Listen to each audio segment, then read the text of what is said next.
चलिए बढ़ते हैं आगे। राइट टू हेल्थ बिल के खिलाफ जयपुर के निजी चिकित्सकों ने आज अपने चिकित्सा संस्थान बंद रखे। Private hospital and nursing home society के आह्वान पर निजी चिकित्सा संस्थानों में ओपीडी और सर्जरी स्थगित रखी गई। डॉक्टर्स के दो धड़ों में बंटने की खबर के बीच private hospital and nursing home society को जयपुर मेडिकल एसोसिएशन और अरिस्दा का भी साथ मिला। राइट टू हेल्थ बिल के खिलाफ आंदोलनरत निजी चिकित्सकों ने जेएमए सभागार में आगे की रणनीति को लेकर बैठक की। Private hospital and nursing home society के सचिव डॉक्टर विजय कपूर ने कहा कि अगर मांगे नहीं मानी गई तो राज्य सरकार की सरकारी योजनाओं का बहिष्कार करेंगे। पूरे दिन के बंद के बाद भी कोई इसका इम्पैक्ट सरकार पे नहीं आता, कोई एटीट्यूड में चेंज नहीं होता है, तो आगे आने वाले दिनों में इनडेफिनेट बंद across the state of Rajasthan along with total boycott of all government schemes। जो सुविधा दी ही नहीं जा सकती, कोई ऑर्थो का डॉक्टर है, आंख देखने वाला है, उसको भी इमरजेंसी में लाया जा रहा है और वो कैसे इलाज करेगा। और यहाँ तक कि ये बात चल रही है कि प्राइवेट चिकित्सक ही इससे प्रभावित हो रहे हैं, लेकिन मैं कहूँ कि इसमें दोहरा दंड सरकारी चिकित्सकों पे भी लागू किया जा रहा है।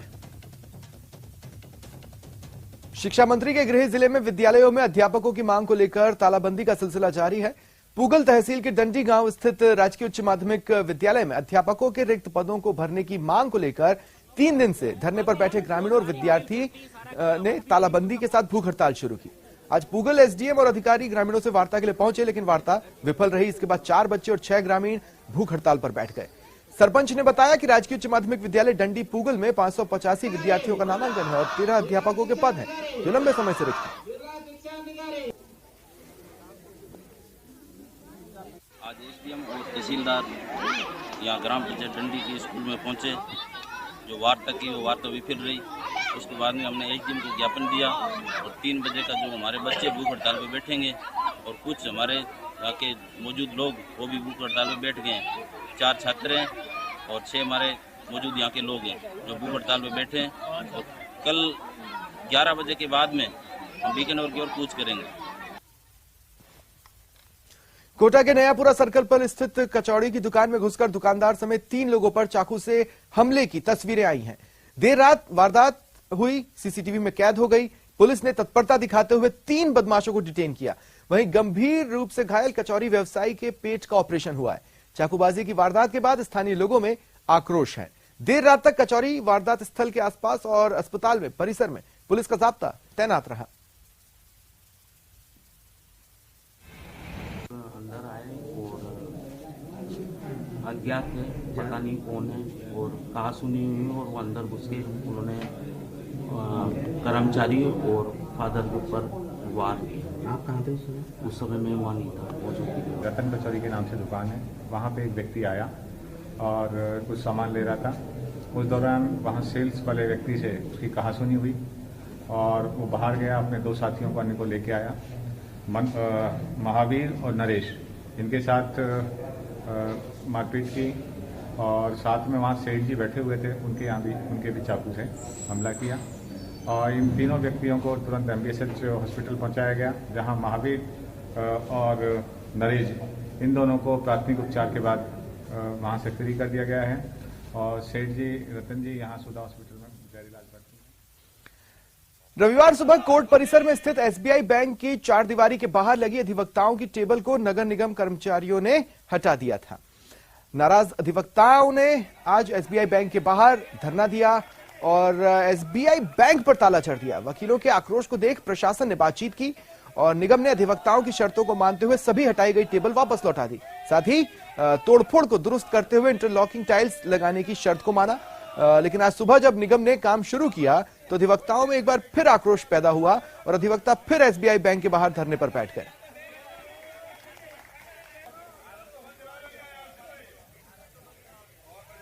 मांग हमारी ये है कि टेबलें टूटी फूटी दी गई है कल, और जो कैबिन जो एसोसिएशन के द्वारा संचालित होते थे वो पब्लिक के लिए है, वो एडवोकेट्स की फैसिलिटीज के लिए है, किसी के घर के लिए काम के लिए नहीं है। जो फर्श तोड़ी है निगम ने उसको तुरंत प्रभाव से आज ही शुरू की जाए, अदरवाइज जो है एजिटेशन होगा और प्रशासन डोलेगा। देखिए सर, ऐसा होता है कोई भी कानूनी कार्रवाई होती है तो पहले नोटिस दिया जाता है लीगल, लेकिन हमें किसी भी प्रकार का लीगल नोटिस ना हमें मिला ना हमारे एसोसिएशन को दिया गया।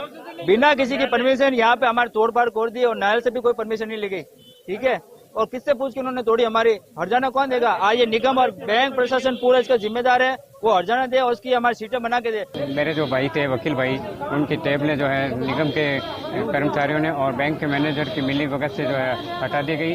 उनकी टेबलें तो वापस लेके आ गए, लेकिन सारी टेबलें जो है टूटी हुई वापस आई है और उनके जो कीमती कागज थे वो भी कुछ गायब हुए हैं, जो वापस भी नहीं मिले हैं, उनको वापस लौटाया जाए, यही हमारी मांगे हैं। 15 दिन पहले फलौदी जिला अस्पताल में लोटिया निवासी राहुल गुचिया को इलाज के लिए लाया गया। चिकित्सकों ने उसे प्राथमिक उपचार देकर जोधपुर रेफर किया। बताया जा रहा है जब उसे जोधपुर ले जाया जा रहा था उसी दौरान निजी एम्बुलेंस में ऑक्सीजन खत्म हो गया और उसकी मौत हो गई। इस बात को लेकर 7 दिन से फलौदी में धरना चल रहा है। प्रदर्शन के दौरान फलौदी, लोडिया और ग्रामीण क्षेत्र पूर्ण रूप से बंद रहे। प्रदर्शनकारियों ने जय नारायण व्यास सर्कल पर जमकर प्रदर्शन किया और पीड़ित परिवार को 50 लाख रुपए और सरकारी नौकरी की मांग उठाई।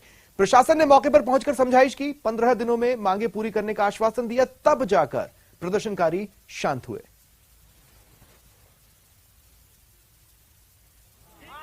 प्रशासन द्वारा यह आश्वासन दिया गया है कि 15 दिन के भीतर जिला अस्पताल फलौदी में समुचित व्यवस्था करवा दी जाएगी और जिन चिकित्सकों की कमी है वह चिकित्सकों के पद की नियुक्ति कर दी जाएगी और सफाई व्यवस्था भी सुचारू रूप से आज ही शुरू हो जाएगी। झुंझुनू के खेतड़ी में संचालित विपुल एजेंसी के मालिक मनीष चौधरी को व्हाट्सएप कॉल के जरिए जान से मारने की धमकी मिली। 20 लाख की रंगदारी मांगी गई। पुलिस ने बदमाश सचिन सराय को अजमेर से गिरफ्तार किया। एसपी ने प्रेस कॉन्फ्रेंस कर बताया कि मामले की गंभीरता को देखते हुए टीमें बनाई। टीमों ने जयपुर, अजमेर में दबिश दी और अजमेर में आरोपी को गिरफ्तार किया।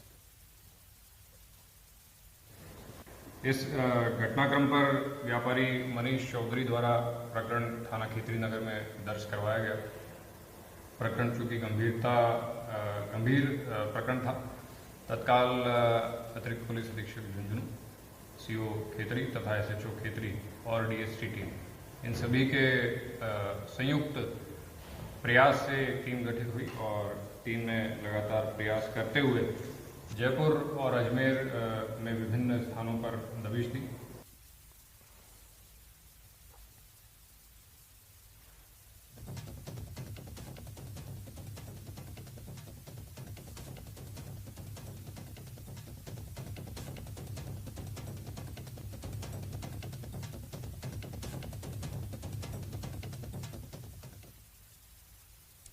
जयपुर शहर के सीवरेज नाले का सौंदर्यीकरण कर रिवर फ्रंट में तब्दील करने के लिए करोड़ों रुपए खर्च किए गए। उसे बनाया गया द्रव्यवती नदी, लेकिन 1600 करोड़ रुपए खर्च करने के बाद भी द्रव्यवती नदी में सीवरेज का अपशिष्ट पानी डाला जा रहा है। इसके बदले जयपुर विकास प्राधिकरण हर महीने करोड़ों रुपए रखरखाव पर और खर्च कर रहा है। सुशीलपुरा इलाके का सीवरेज का पानी सीधे नदी में डाला जा रहा है। सीवरेज के अपशिष्ट पानी के ऐसे सैकड़ों अवैध कनेक्शन कर दिए गए। ये कनेक्शन पूरी नदी के पानी को दूषित कर रहे हैं, लेकिन इन अवैध कनेक्शनों को बंद करने वाला कोई नहीं है।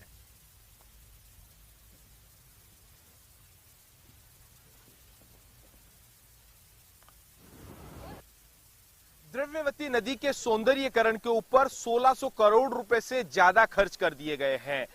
राजनीतिक पार्टियों के लिए ये पॉलिटिक्स बन चुकी है, अखाड़ा बन चुकी है द्रव्यवती नदी। जो बीजेपी और कांग्रेस इस पूरे प्रोजेक्ट को लेकर अपने अपने दावे करती है। कांग्रेस इसे भ्रष्टाचार की नदी बताती है, तो वहीं जो बीजेपी है एक जयपुर शहर को डेवलपमेंट, एक सौंदर्यीकरण का प्रोजेक्ट देने का वादा करती है। लेकिन जनता इस नदी को एक साफ स्वच्छ नदी चाहती है।